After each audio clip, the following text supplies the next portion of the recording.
everybody, welcome back to the Claremont Classic Garage. Today we're going to do a video about the red-headed stepchild of Ford rear ends, the WER, or the 8.5. This is what we call a WER axle. And this is found in 67 up Fords, right into the 70s. What this was for where a 7 1/4 or an 8-inch was not really quite enough, but a 9-inch was too much. So all of these 67 and 68 Galaxies and stuff, anything that came with a 289 or a 302 or a 6-cylinder, this was the standard rear end that came in them. And it only came one way. 280 gear, or 275 gear, 275, 280, something like that, and one wheel peel. If you ordered a track lock or an equal lock, instantly you got a 9-inch, regardless of engine. If you ordered any other gear other than that 280, if you ordered a 300 gear or a 325, automatic, you got a 9-inch. Now, before we get too carried away and do anything with this, we have to get the drums off of it.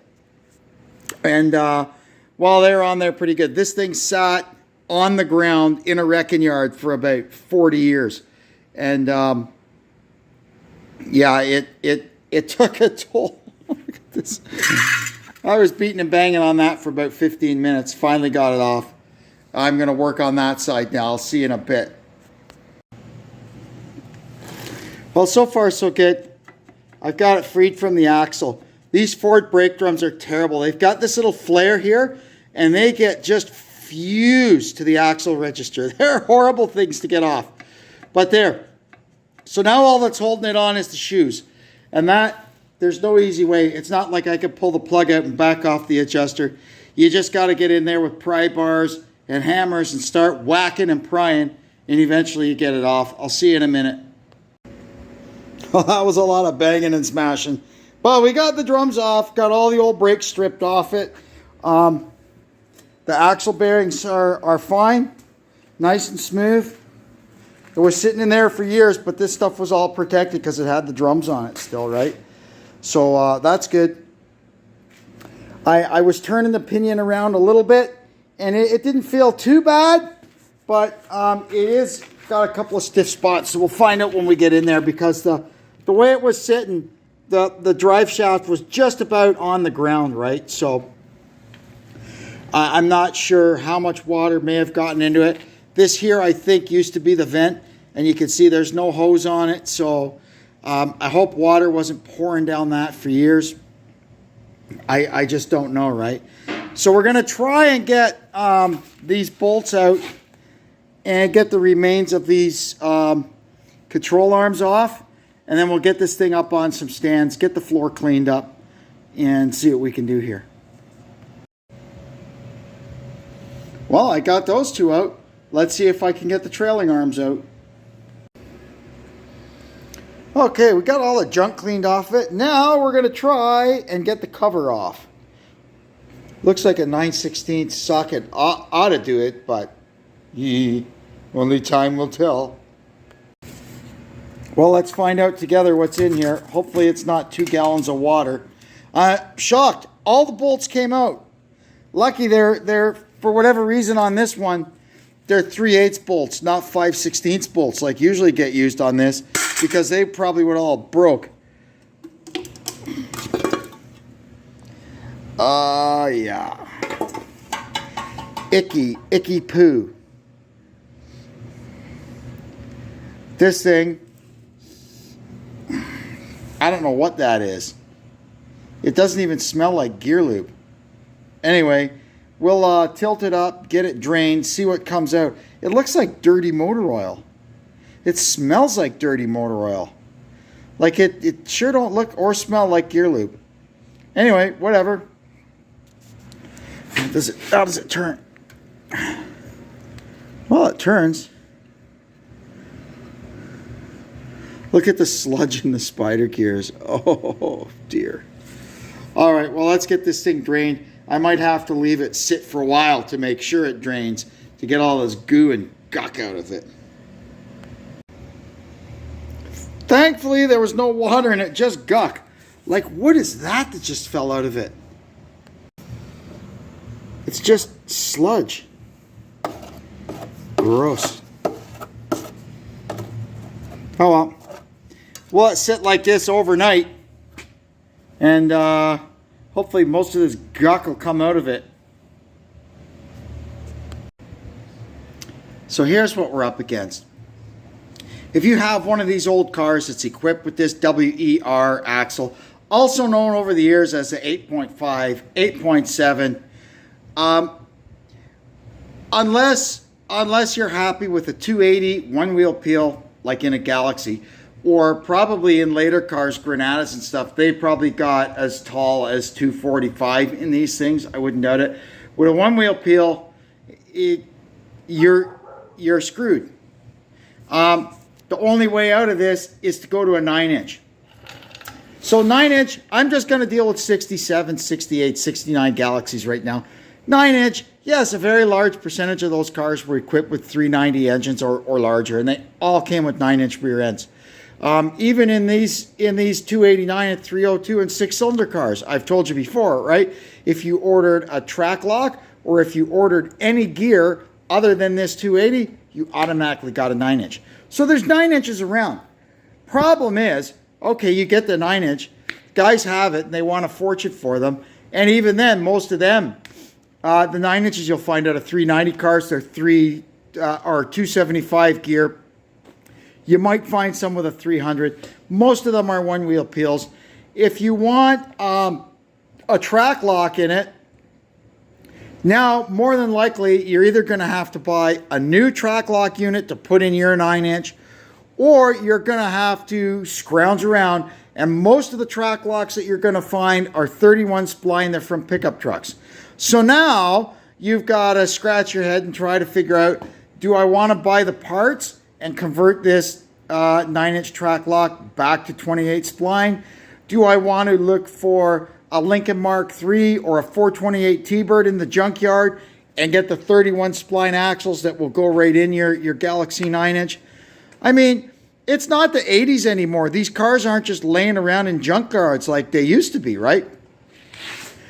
So I thought to myself, the other thing too, if you're running a 289 or a 302, the 9-inch is great. But part of the secret of the strength of the 9-inch is they lowered the pinion. The lower the pinion goes, the stronger it gets, but the more parasitic drag it has. So, you know, your little 302 is already challenged enough trying to move that great big car. Now you're going to put a 9-inch behind it, and it's going to struggle even more. So I thought to myself, you know, this thing to me sure looks like an 8.8. And incidentally, in the late 70s, as the 8.8 was coming, these things disappeared. So I had a few questions. My question is, can I put 8.8 guts inside this WER axle? There's only one way to find out, isn't there? So to compare, we dragged this 8.8 out of our junk pile. The innards from this will not be able to go in that because this is a 31 spline truck rear end. Even though it does have a 355 track lock in it. Oh, focus! Focus! Hopefully maybe Santa Claus is going to bring me a new phone for Christmas. This thing, its best days are behind it, I think. So anyway, what we do have here, we've got some 8.8 guts out of a Mustang, which will be the 28 spline stuff that we need to attempt to make this work. So I did do a little bit of research between the two, and I did find that between the WER and the 8.8, same front and rear pinion bearing, same pinion seal. That's pretty good, eh? They also use the same axle bearing and the same axle seals. Where the difference is here on the side diff bearings, or we'll call them the carrier bearings. So on the WER, we use the small 9-inch side bearing, which is 1.625 bore by 2.891 bore. The 8.8 uses the large 9-inch side bearing, which is 1.7812 by 3.0625.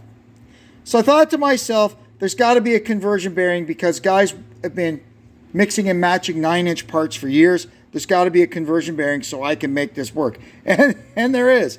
Set number 47, which is 1.7812 bore, which will go on to our 8.8 differential or track lock unit, by 2.8910 outside diameter, which will let us bolt it into the WER housing. So we seem to have that covered. Now there still are things we need to find out. We need to make sure that the length of the pinion is the same, the width of the actual differential is the same, that the splines are compatible, and that even though once we get the axle and the C-clip in, is the axle flange the same distance from the backing plate? Lots of things still need to be answered, but it looks like we should be able to physically assemble the parts into the housing. At least it says here. And the other big question mark is the pinion height. Did they change the pinion height? I cannot see them re-engineering all that stuff because to me, the 8.8 is just kind of a warmed up version of the 8.5 or WER or 8.7, whatever you feel like calling it today. So let's get the cover off this 8.8 and then we're going to start comparing stuff. Another big difference between the 8.8 and the 8.5 is the caps. So on these, the carrier bearing preload and the backlash, that is where it is this way in relation to the pinion, is set by shims. And it's a precise fit. There's probably a set of spreader bars that you use to just tweak the axle housing a little bit so you can get this in and out like we use on a Dana rear end. Whereas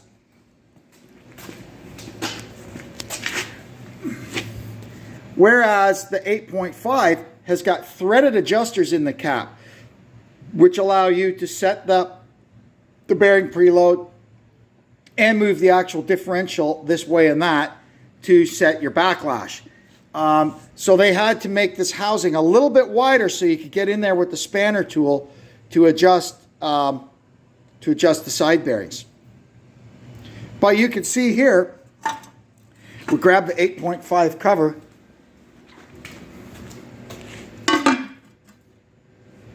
sit on the 8.8. Aside from being a little bit wider, it almost fits. And I did push down on it and turn the pinion. Nothing touches. We can go ahead. We can also take the 8.8 cover and try it on the 8.5. And you can see there, it actually contacts the ring gear. Interesting. So all I'm going to do now is I'm going to measure the depth from the axle flange to the backing plate and record that somewhere. And then I'm going to go ahead and get the guts out of this thing and we'll put it on the bench and compare it to the 8.8 and see if it looks like it's going to be compatible. Before I get too carried away, I marked the caps. 1 punch, 1 punch, 2 punch, 2 punch. Just to make sure they go in the right way. They may be marked from the factory underneath all that guck, but I don't know because there's so much guck. And incidentally, for what it's worth, this axle came out of a 67 Custom 500 with a 289 and a 3 on the tree. That's the kind of cars you find these things in. You can see here now I've got the caps off. Here's the threaded adjusters that push the differential back and forth to set your free play or backlash, pardon me. With the caps removed, we can see the threaded adjusters that set the backlash and set the preload on the carrier bearings. So we'll just kind of lift this thing out of here, get it over to the bench, and then we can work on getting the pinion out. Here's the pinions beside each other. They're very similar. The 8.8 pinion is a little bit shorter. We could see there about 1/8 of an inch shorter. I'm not sure if that's due to the difference in the gear ratio, because you can see it's shorter there too, right? It's possible. Anyway, all we could do is put it together, right? And see what happens. They do use the same bearings. They both use a crush sleeve. The same one. They even have the same thread on the nut. I could take the nut from the old 68 8.5 and screw it on this 8.8. So what I'm going to do is I'm going to push the rear bearing onto this 8.8 pinion. We're going to get it into the housing, see what it looks like, and go from there. Oh, another thing you'll notice, the 8.8 has a much bigger spline where the yoke goes on. You can see there. But that's okay. You could just grab a yoke from something newer. We're not going to let that stop us. You can see here the 8.8 pinion is happily installed in the 8.5 housing. Now what we have to do, I have to pull the side bearings off of our 8.8 carrier here and wait for my conversion bearings to show up. Something I forgot to show you, here is our axle from the 8.5 rear end. No problem, fits the 8.8 carrier, same spline, same diameter. That's good. So here we go, our bearings have arrived. So you can see here how these ones have the same inner bore diameter as the large size bearing we took off, but it's got the smaller outer diameter to fit our case. Is this good for high horsepower? Of course not. But a mild 351 in a street car, no problem at all. Incidentally, these bearings are, they're not just for mixing and matching Ford parts. GM 8.5s use this exact set. There's lots of uses for these bearings out there. And they're actually used as front wheel bearings in some four-wheel drive trucks. All right, here we go.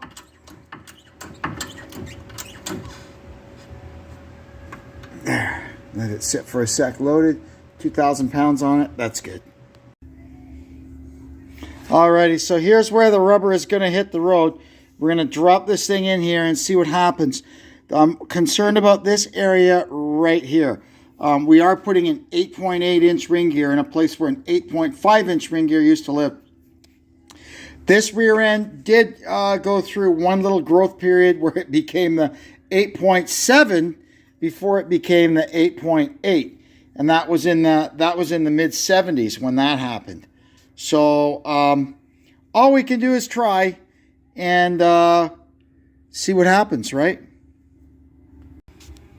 So you can see here, it just touches there. Doesn't seem to touch anywhere else, just there. But if I relieve that and give it some clearance, it may sit down in a tiny bit further and it may touch back on this side.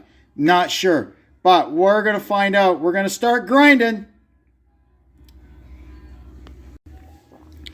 Okay, there we are. It's in. We can turn it. It doesn't hit anything. If this works, when I go to take it apart, because I'll have to clean it all out, you know, because it's all full of shrapnel now. We'll get it all cleaned out, and then I will relieve that area just a little bit more, because there is some deflection when this ring gear gets loaded up. Stuff moves around a little bit. Not a ton, but, you know, a little bit. So let me get the caps on now. And we'll see what happens if we try to run a pattern on this thing. Well, I got it in there. Nice, clear, it turns nice.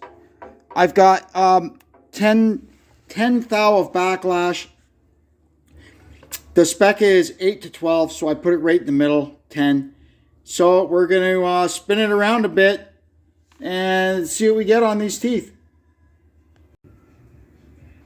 We can see here the cover fits, doesn't hit the ring gear.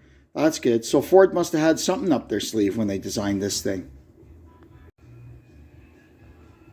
I also test fit the axles, and they fit in just fine.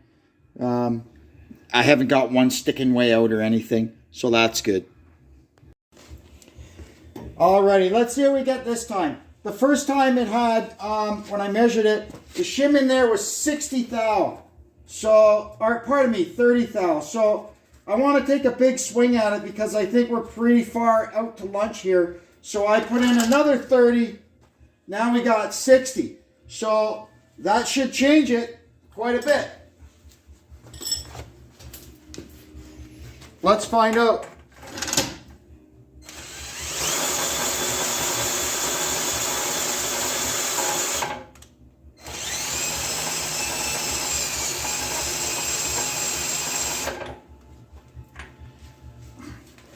Alrighty, we'll flip it up and see what we got.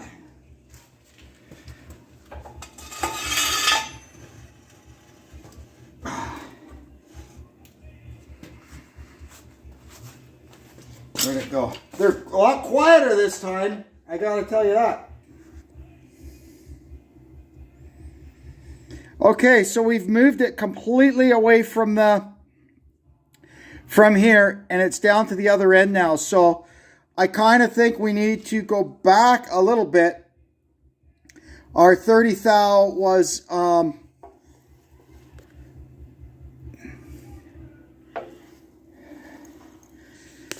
we've got, I think, 60 thousandths in there now. So we're gonna go and we're gonna pull that second 30 out, and we'll maybe put in a 20 and see what that looks like. But we're on the right track.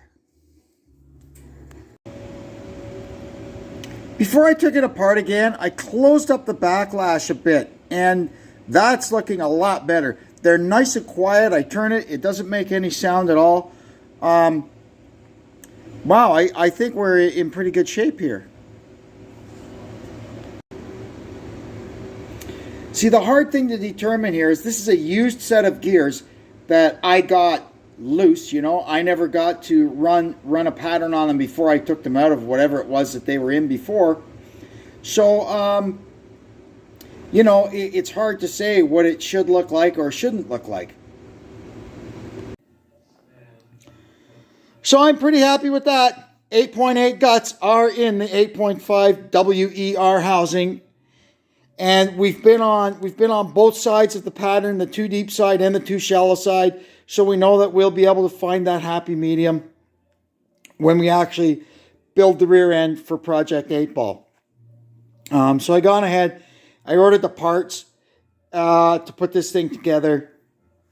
And in the next video, it'll actually be an installment of Project 8 Ball. We'll be building the rear end. And, oh, wow, I can't wait. So that's awesome. I'd wondered about that swap for many years. The very, very first 68 Ford that I bought in the 1980s had one of these rear ends in it. Although I didn't even know what an 8.8 was at that point. They were still relatively new. This would have been 1985, 86. So the 8.8 had really only been out a couple of years at that point. And they certainly weren't lying around in wrecking yards, right? But a lot has changed between then and now. And when I got my my fastback 68 Ford, well, you guys haven't met that one yet, but it's got one in it. And as soon as I looked underneath the back of that car, I said, man, I don't want to have to put a 9-inch in this thing. There's got to be a way I can work with this, right? So I kept looking for 8.8 internals, and I found a couple of sets, but the car's up in the barn, and for years I just haven't felt like pulling it out of the barn and pulling the rear end out of it. And then we got the parts car for Project 8 Ball, Project Q Ball, and it's got one in it. And the same thing, that car, I'd like to keep it rolling for now. I didn't want to take the rear end out of it. So that's why when we found this one at Jackson's Auto Wreckers, I said, okay, here's my chance. We could try this finally. And I'm so happy that it well, to this point seems to have worked. It's not under a car yet going up and down the road, but I'm not suspecting any trouble with that. I know we'll be able to get the thing set up and roll a nice pattern on it. The axles, the brakes, everything, it should all go together like butter. And we'll be all set. Anyway, I'm going to wrap it up now. I'd like to thank you for tuning into the Claremont Classic Garage. I hope you'll come back and see us again. See what we're up to next time, because you never know what we'll be up to next time. And until then, I'm Kevin saying so long for now.